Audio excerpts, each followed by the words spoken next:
Hello, everyone. How many of you have cats? Like, meow, cats. Or have had cats or have friends who have cats. Like you've been around cats some place in your life, right? Well, one of the fun things to do with cats is to get yourself a little flashlight and to tell me you've done this, right? And the cat chases the light, right? Where you go, and the cat just goes bonkers, chasing after the light, trying to catch something that it can never catch. At least that's one of the things I remember from having cats. We don't get cats because Otis, our dog, our mini schnauzer, is allergic to cats of all things. He's allergic to a lot of things. But I remember this about cats. Well, we are a little like that with distractions, especially when we are going live and doing videos, right? Something will happen and it'll get our attention and we'll be like those cats. What is that? I'm gonna go after that. What is that? I'm gonna go after what? Right? And the distraction can come from so many different places. What do you do and how do you handle it? That is what this video is all about. So I want to know from you, what are the most common distractions that take you off your game? What are your little light flashies that pull you and distract you away from what you're trying to do with video? So drop those in the comments. Those of you that commented on the post inside the Facebook group, I've got you. I've got your comments. So we're going to use those today. But if anybody has any additional ones, drop them below and we're going to use them. So I put all of these distractions into two buckets. You've got external and internal. So by external, that's things out here, right? Doorbells, dogs barking, kids interrupting, spouses interrupting, dings, buzzes, bangs going on computers. Where's my phone? Phones. Can't even find my phones. But it can also be things like people raising their hand, people typing comments, people joining. All of that are like shiny objects, right? I call it shiny object syndrome, where we're like those cats chasing after those shiny objects, okay? The internal ones are what's going on in here. And that can be things like, I lost my place. I don't know what I'm saying next. I'm thinking while I'm talking. I'm distracted by my mind thinking about the fact that my laundry machine is broken, right? It could be tangents that take us off in places we don't want to go. There could be self-doubt. It could be the what-if machine that starts churning and driving you absolutely bonkers while you're trying to be focused, right?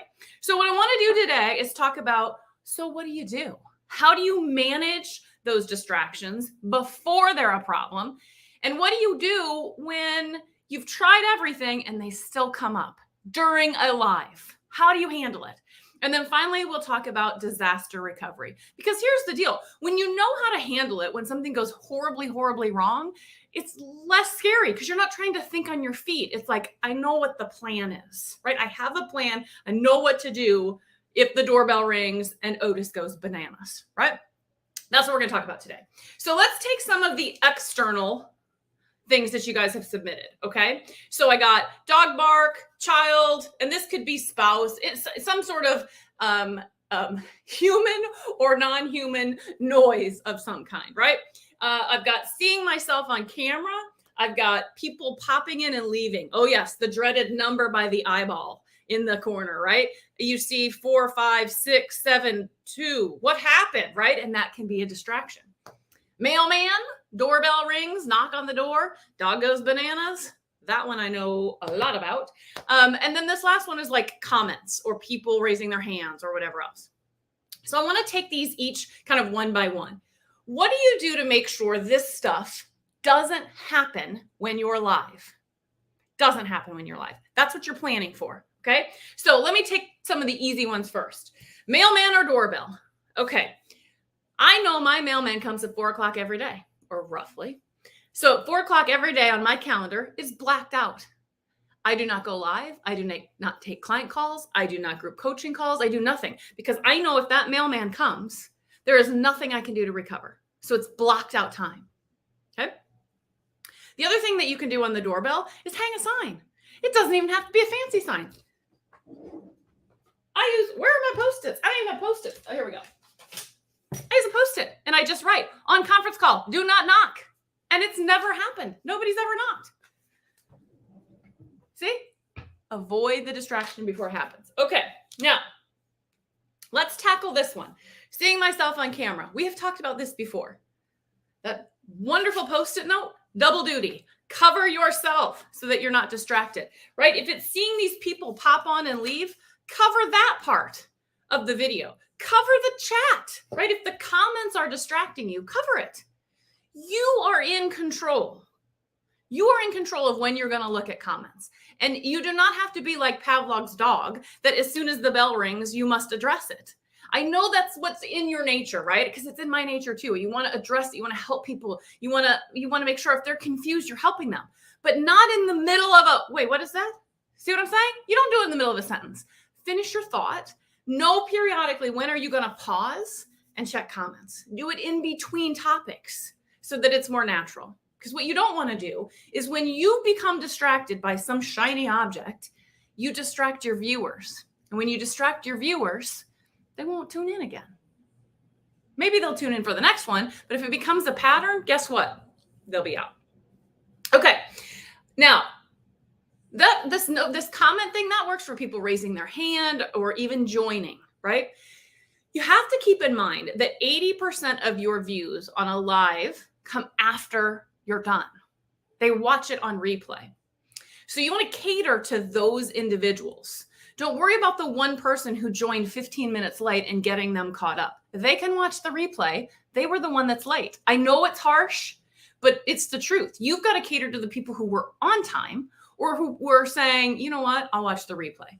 And honestly, if people are popping on and leaving, that may be what's going on, right? They maybe didn't mean to go in there. Maybe they went, wait a minute, I'm not at the right, I want to catch the beginning. I will watch it on replay. I don't want to just get halfway in. At least that's what I tell myself. Okay, let's talk about what else you can do here. Dog barking, child interrupting. Okay, this is a tough one, and I know a little bit about it. The best thing you can do is figure out what is going to occupy that animal, child, spouse during your life, during that period of time, right? Maybe you put on a movie. Maybe you give your child a book. Maybe you invite grandma to come over for an hour, right? Maybe you give the dog a Kong with a chewy. Maybe you give him some CBD oil, whatever it takes, right?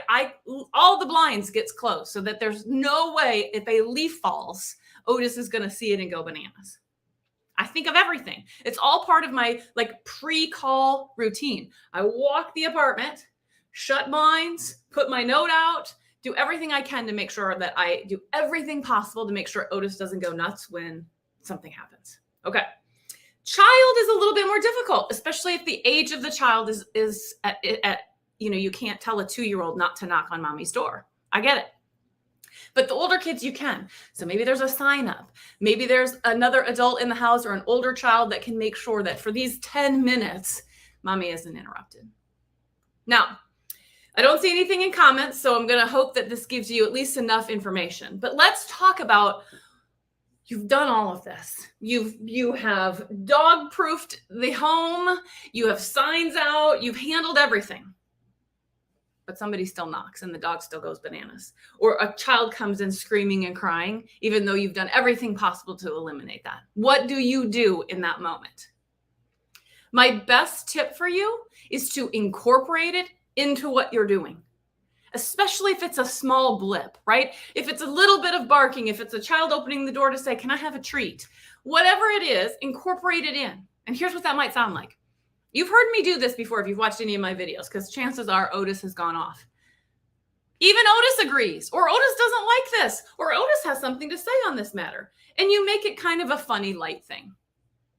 You can do the same thing with the child, right? Hold on, everybody. Samantha, come say hi to everybody. Everybody likes kids, right? Especially if it's short. Little bitty tangent, not 20 minutes, right? And you say hi to everybody. Okay, mommy's on a call. We talked about this, remember? And, you just redirect. If it's something like somebody just starts talking while you're talking, mute them and say, I'm so sorry. I don't think you knew that your microphone was on, or we'll take questions at the end. The big thing to remember is you are in control. You are the boss. You are in control of this environment. You control when things happen, including questions, including comments, including when your dog barks as much as you can. Okay. Now, We're going to talk about internal stuff here in a second, but let's talk about disaster recovery. So you've done everything possible. Otis starts barking, or Holly, or whatever your dog's name is, and it is not going to be short. Like, it's not going to stop. You got some choices, right? The worst thing you want to do is try to talk over it if it's super loud. Now, reality is that if you have a door on your office and the door is shut and the dog is somewhere else, or the child is somewhere else, it may sound loud to you. It may not be loud to the people watching. So ask them, can you guys still hear okay? Is that annoying? Another thing you can do is, if it's just too much, mute. Put yourself on mute and just do this, right? Go into comments and type a comment that says, I'll be right back. Give me 30 seconds, right? If it's going to be a short window to address what's going on, then address it and then come back. If it is just an all and out disaster, you got a choice to make. The easiest choice to make is to look up and see how many people are on with you live. And if it's 0 or just a few, just shut it down. They'll know what happened. They heard the dog, the child, the doorbell, the whatever. And then just start over. It's frustrating. I know it's frustrating. Luckily, if you plan everything in advance, it doesn't happen very often. Remember, 80% of your views come after the fact. So you shutting it down and deleting that video, nobody knows. And then you just start over when you get the situation under control. Okay. Now, if you're in a Zoom call and you got 20 or 30 people on with you, that's a little bit harder. You don't want to just start that over. But what you can do is mute everybody, text, put something up on screen. I need 1 minute. I need 1 minute. Take a bio break. Go get a drink of water, whatever it is. Deal with it and then resume. And the hardest thing is to show composure when you're so frustrated. Laugh it off, make a joke. We've all been there. I promise you. In this day and age with Zoom and everything else, everybody on the planet has had these kind of interruptions. It'll resonate. And the way you handle it matters. All right, let's talk about internal distractions. What's going on in here? And what I heard from you guys was things like monkey brain, monkey mind, tangents. I lost my words. I forget my words. The dreaded self-doubt, right? The what if scenarios moving. So the same thing is true here. The best thing you can do is plan, but it's a different kind of planning because you can't really plan on where your mind's going to go. But what you can do is plan and prepare and practice what you're going to say, because the more confident you are in what you're going to cover, the more you have notes and a plan and an outline, the less of that mind wandering is going to happen. Now, you can over practice. If you practice 5 minutes before you went live, you're going to forget whether or not, did I say it live or was that in my practice 5 minutes ago? So I always say 1 hour. Give yourself a 1 hour window in there. So practice planning, get organized, know your structure, know what you're going to cover, and you'll be surprised at how much of that helps. The other thing you can do, and I've talked about this before, is name the voice in your head. Let's say her name is Gertrude. That's what mine is called. I will tell Gertrude, enough. Stop. I need 5 minutes to do this live, and then you can bring in all the self-doubt you want. You laugh at me, but I promise you it really works, because you're not telling yourself to shut up. You're telling this Gertrude, or whatever you name her, to stop talking, to stop distracting you for 5 minutes. It's like, I just need control for 5 minutes. May not be real control, but it's fake control, and sometimes that's good enough. Now let's talk about disaster recovery when it's an internal one. The best thing you can do if you truly get flustered and lost and you're like, oh God, this is a train wreck, stop and get a drink of water. I will often say on camera, okay, hold on, I got a tickle. Hold on. You get my water. See? As if I planned the dog barking, right? You saying hi? Yeah. First of all, room temperature water with a lid. Don't ask me how I know and why that is important, but I promise you it is important. Excuse me, I have a tickle. Take that 10 seconds.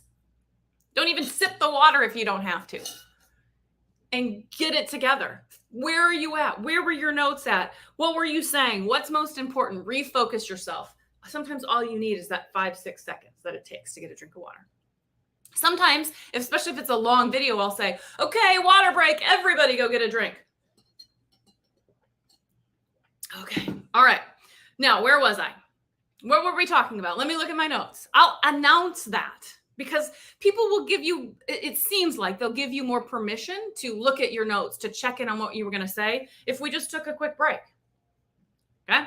So that's a quick and easy disaster recovery. But the same thing applies. If it's just an all-out train wreck, look at how many people are on with you and make the call like, I'm just going to be done and I'm going to start this over. Because the people are, you can delete it. It'll be gone and nobody will ever see it and you just redo it, right? I've even messaged the 2 or 3 people that were on and said, I am so sorry for that. I don't know what happened. I just got all flustered, but I'm going to go live again. I would love to have you back in 10 or 15 minutes.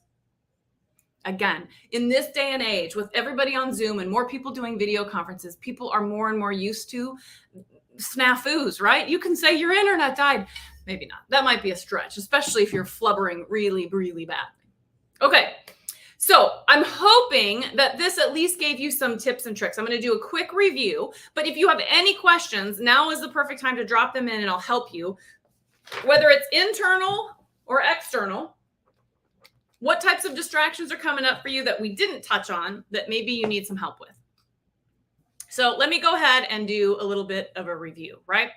The key here is to manage the distractions before they happen. Think in advance about all the things that have happened that distract you and what can you do to mitigate them and not let them happen, right? Give the child a book, start a movie, give the dog a Kong with something yummy in it, right? Put a note on the door, do not knock on a conference call, whatever it takes to lessen the chances that will happen. If it's an internal thing, plan. The more practiced you are, the more rehearsed you are, the less you're going to have some of that craziness going on. If it does happen, if all of that goes on and is crazy, and integrate whatever it is that is going on into what's happening. Well, that text doesn't make sense. There's a perfect example, right? Like that is not what I thought it was supposed to say. Integrate them when they do happen. That's what it's supposed to say. I'm missing a Y. So here's a perfect example, right? That's a snafu. I could easily be like, oh my gosh, it's wrong, and be all sweaty and hot and be all upset. But you can't let it, right? You laugh it off and be like, oops, typo. Let me fix it. Or just laugh it off and be like, you get the point, right? When they do happen, integrate them in like I did with Otis. Otis has something to say, right? Or we all want a treat right now, but let me finish and we're all going to get a treat together. To the child who says, can I have, can I want, can you get me this? Okay. All right. The last thing is to know when to pull the plug. When it is a disaster and it is not advantageous to continue because the distraction is too great. Know when to pull the plug and know when the right timing is. Sometimes it's just a short mute and then you can resume. And other times it's better off to just pull the plug, end it, and start over. Okay? All right, let me see if there is... Hello, Rachel. I'm glad you like the tips. Okay. Couple of things before we wrap up today. Next week, we are talking about how to use notes. How do you effectively use notes and plan? So earlier I said, if your mind is going, and the best thing you can do is have notes so that you use those to keep yourself on track. How do you use notes so that you can still make eye contact? You're not reading notes. How do you appropriately plan all of that? That's what we're going to talk about next week. Same time, same place. We'll talk about notes. My ask of you all today is to apply something. One thing that you learned today. I'm a big believer in that listening is only halfway there. You can listen to all the videos in the world, but if you don't take a step to actually do something with the information that you heard, behavior doesn't change. So what one thing are you going to do? Drop it in the comments. If you're watching on replay, hashtag replay, ask me questions, drop in your ahas as you rewatch this video so that I can connect with you afterwards. Okay. Here's what's most important to understand. You are not a cat chasing a light. Okay? The shiny object syndrome is real, and I know it's real because I suffer from it. I can very easily be distracted by something physical, something audio, something in my mind. But you are in control. You are in control. You are in control for that 5 minutes, for that 10 minutes. You control when text interrupts you. You control when new people come in and whether or not you're going to pay attention to it or ignore that. You're the boss. You are more evolved than a cat, okay? You do not chase light bulbs that are shining on the wall like this. You decide.